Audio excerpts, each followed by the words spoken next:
Hola amigos y amigas. Hi friends. It's Melanie on the 4th of March 2025 with a different background, with a different outfit. Yes, it's hot here since I am in Playa del Carmen, Quintana Roo, Mexico. Yes, so this is where I'm recording this Astro Weather for you at this time of my exploration of the Yucatan Peninsula. Nice timing with Venus now retrograde. Yes, Mexico and speaking Spanish is one of my old loves, or two of my old loves, so to say, right? And yeah, the last astro weather was for the new moon in Pisces. So much Pisces energy, you might remember, and you probably really felt it. Things were really converging, coming together, seemingly also chaotically, but at the same time, also the universe is rearranging, it's shuffling the cards, rearranging things, and adaptability is super required. At the same time, also raising vibrations, being in a good energy field. The Pisces North Node is fully kicking in, so we're already being with this new moon in a almost eclipse energy, so close to the North Node in Pisces, so much Pisces energy. And now we're moving towards the next full moon in Virgo Pisces on the 13th or 14th, depending where you are on planet Earth. Only a Pacific Standard Time, a Pacific Daylight Savings Time, and west of will be the 13th, otherwise the 14th.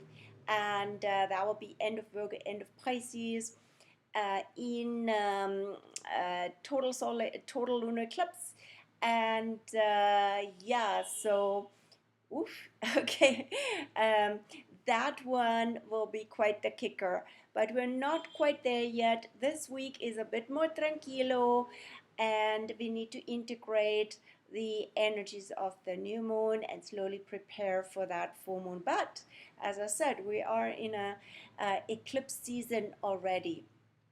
So the eclipse season highlights the Pisces Virgo axis. Pisces is where the incentive is, where fresh energy comes in, and that is all about flow, good vibrations, resonance, raising our frequency, and be immersing ourselves in what actually feels good and where we can relax, rather than from the Virgo side being super worried, super concerned, all problem focused, critical, nagging, you get the idea, or also scarcity mode, right? So here is flow versus tightness. And yeah, I'm going with that. And I got lots of practice when you travel, for sure. So what's going on this week? I keep it shorter this time. Because you're Mexico and don't know how the connection will be with uploading. And at the same time, there's not so much going on, thankfully. So, what's going on with the moon? The moon is now in Taurus since yesterday, the 3rd of March. And yeah, that was quite something. When the moon entered Taurus, almost immediately she squared Pluto. And I heard or read on Facebook, yeah, all your comments, all your real stress around the earthquake just under Orcas Island, San Juan Islands, and so on, right? Orcas Island between Canada and the US. So shallow, relatively shallow earthquake, but nevertheless really intense and powerful. And of course, Moon Pluto. And hopefully it's just a warning, a wake-up call, and showing us how the earth is also readjusting itself and shaking things off so that the big one can be avoided or at least delayed.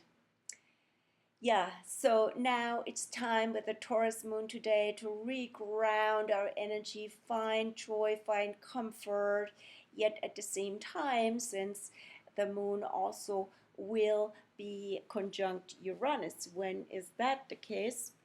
Um, Moon conjunct Uranus already happened at 9, oh wait a minute, 5:58 p.m. hasn't happened yet, Pacific Standard Time. So maybe that is again paradigm shifts, being grateful for what we do have, how things are actually stable, Taurus, right, and enjoyable, and embodying also freedom. What does that mean? What are you free for? What are you free from? How can you be free from attachment? So that's always a good practice when you travel as well. And some challenges come with all of that, of course, right? But sometimes things are surprisingly changing again, and you realize, oh my gosh, I'm really, uh, mm, I'm burdening myself way too much with too much stuff, right? Suffocated is one of the illnesses of Taurus. Attachments, resistance, stubbornness, all these things need to be shaken off. That is also Uranus moon in Taurus. And the moon will go into Gemini, so things become lighter and there's more movement again going on.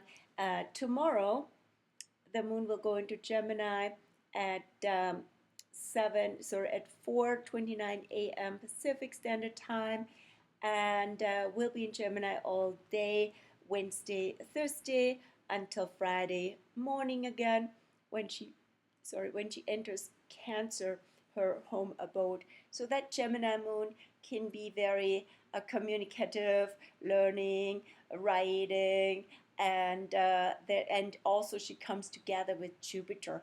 That can be a really beautiful sight in the sky, in the evening sky, the crescent moon, the waxing moon, together with the bright shining Jupiter. That itself, the moon Jupiter connection, is actually very auspicious, and maybe connections and lots of learning can be had, and exploration. So where can we dedicate this week, these days, and our life to ongoing learning, right? Ongoing learning, asking questions. I find that a lot here in Mexico. I'm engaging a lot with people with this Jupiter in Gemini here, engaging a lot, starting conversations, asking questions, practicing my Spanish, all learning, right? And that way also we alchemize. We are integrating the polarities and dualities, right?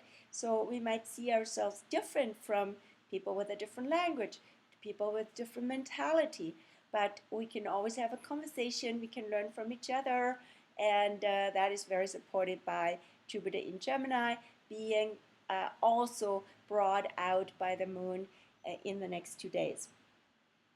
Then the moon goes into Cancer, and that will be on Friday, as I said. Yeah, so that will be really a sweet energy. Maybe there's another level of sense of homecoming, sense of belonging, sense of where you really feel these are vibes for you, where you feel safe, and all about family, about children, about pets. All of that is very Cancerian. So it's about care, right? So self-care, and also whom or what do you like to take care of, and how is that also for you very nurturing. Then we have the moon in Cancer on Friday, as I said, Saturday. On Saturday, though, in the evening, she will meet Mars in Cancer. Mars now end of Cancer, Pisces undertone, moving forward, right? Mars was the last planet to go out of retro on the 23rd of February, before Venus went retro on March the 1st. So the moon will meet Mars, right? So that itself, moon Mars, can stir up emotions. especially also in Cancer, right? So that things can get triggered, but at the same time, you can also say, hey, what is it that I really desire? That's more, right? And how do I nourish myself? How do I nurture myself with that? And how do I go into places where things are really, for me, like really a sweet energy. Like literally, I will be go walking by the ocean again. This whole energy here with Mars in Cancer while I travel is also very auspicious for ocean, yeah, seashore, seaside, ocean immersion. And I took walks today in Playa del Carmen, and there's more to come. And always nice to find some sweet spots under a tree, under a palm tree, in the shade, and things like that, where it's nice and cozy and protecting the skin from all these intense rays of the sun. So all of that, the moon, as I said, Mars especially, right? Mars in Cancer is like a mama bear energy. It's very protective. So that goes with all of that. And the moon will be in Cancer until Sunday evening, and then she goes into Leo. So by the way, the Cancer moon will be also in trine with the sun in Pisces, so it's very watery energy, very with basically, and being in flow and in a sweet space, right, where things are just you're not working with resistance, you're working with kindness, you're working with compassion and connection. Then the moon will go into Leo, and Leo Pisces in combination is actually very artistic. That is a very creative energy, and Pisces is an imaginative energy. Leo is very creative and showy and expressive, right? Show your colors and your imagination. That's very Pisces and Leo in combination. And on a personal level, it can also bring out one's ego with Leo, right? Look at me, or the importance of being seen and loved is often behind all this. And with Pisces Sun, we can embrace all of that, and we can be at ease. We don't have to be somebody in a way, right? Because Pisces says it's all an energy field, right? You don't have to be so special. You don't need to be the one, the privileged one, the one who is needs all that attention, right? So moon in Leo. The moon stays in Leo still on the 10th, the end of the Astro Week here today. And by the way, we are currently, there's a mosquito. I don't know where to kill it, or whether I can kill it, or what to do. Self-preservation. And so we're currently in a second decade of Pisces, in a central part that is March 1st to 10th, right, till the end of this Astro Week, and that has a Scorpio undertone. So there's been all sorts of undercurrents been going on also in the media, as far as I observe, with some distance and some minimal attention, only as much as needed to be up to date. But undercurrents, right? The Scorpio is like all the psychology and the shadow, and all these things are coming out in various ways.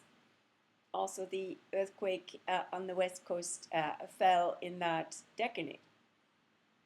And then the decade shifts on the 10th until the 19th.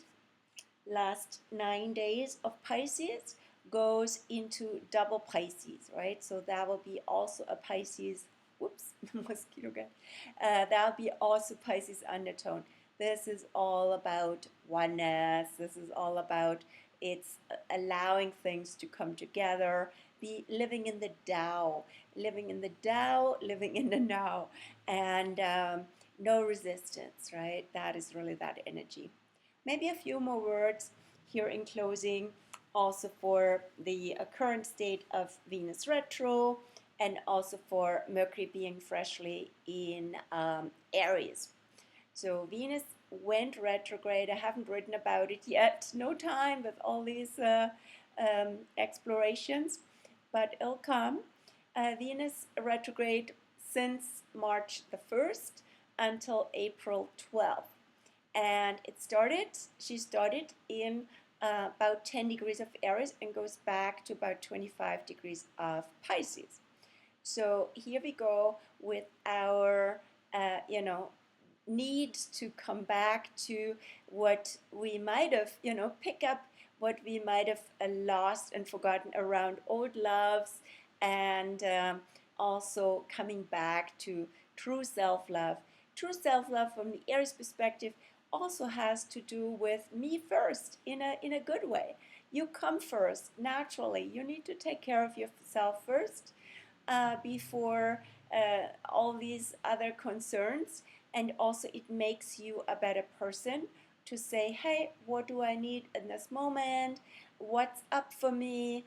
And still being, from the Pisces perspective, compassionate and kind, but at the same time being really present with what is, and meeting the present in a loving way, all right? And exuding love, and being spontaneous, right? Spontaneous acts of loving kindness would be very apropos, including to yourself. Then Mercury is now freshly in Aries also since March the 3rd, and will go retrograde from about the same degree as where Venus went retrograde. And so the Mercury retro starts on the 14th, right after the full moon, total lunar eclipse, and will go until April 7th, and also go back to Pisces. So this is also where maybe some deeper layers and psychology and even shadow or taboos, right, around war. That is Aries. That's very much up. And assertion, and what are the interests there? What is being communicated between the lines? And what needs to be actually, how does communication, negotiation, and all that have to happen with a new approach? They need a new approach that is very Aries, rather than more war, more aggression on all levels. So that's not the way forward. This is not where humanity needs to be. And so many people have been killed. What would be a new, fresh approach to this situation? And then for all of us, also a fresh approach to our life, right? Where are you including also these inner battles, right?